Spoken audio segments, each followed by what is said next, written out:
Peter Parker's life resets in Brand New Day, but things go from bad to worse. The public sees a fake Spider-Man called the Amazing Spider-Mugger, ruining Peter's reputation. Meanwhile, a new hero, Jackpot, takes over as New York's official superhero, making Peter feel like an outsider. On TV, Jonah Jameson rants about Spider-Man, blaming him for inspiring criminals. But when a reporter asks why Spider-Man's been gone for months, Jonah dodges, yelling about Spider-Man masks being sold everywhere. He's really worried because without Spider-Man photos, the Daily Bugle's sales are crashing, and he just shouts no comment at 7 a.m. Peter's asleep in Aunt May's house, back in his old bedroom, showing how his life's gone backward. Aunt May wakes him, telling him to get a job, since he's unemployed and broke. Betty Brant calls with hope, an affordable apartment, but the landlord needs a check by tomorrow, adding pressure. Peter's job hunt is a disaster. He's rejected as a teacher because he's unreliable, disappearing for days as Spider-Man. His photography portfolio gets trashed for bad technique, since he takes pictures by leaving his camera on ledges. At a lab assistant interview, they mock his lack of professional work, asking, "What have you been doing?" Peter mumbles, "This and that," feeling like a failure.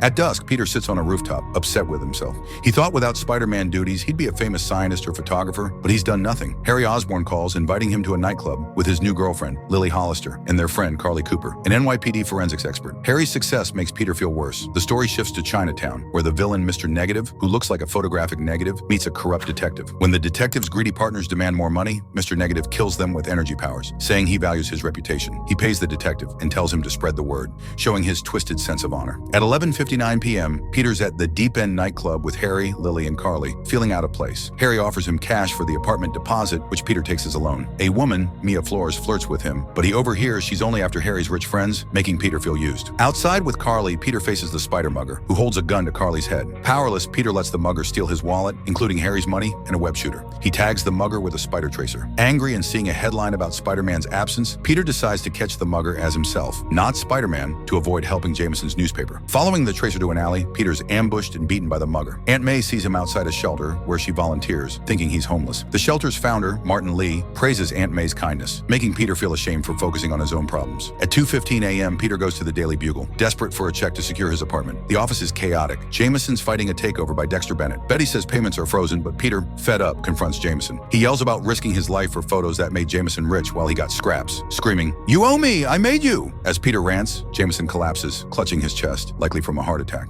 The sound of his fall, echoes as Peter's world breaks. The story ends with Peter's horrified face and his thought, "It's all my fault."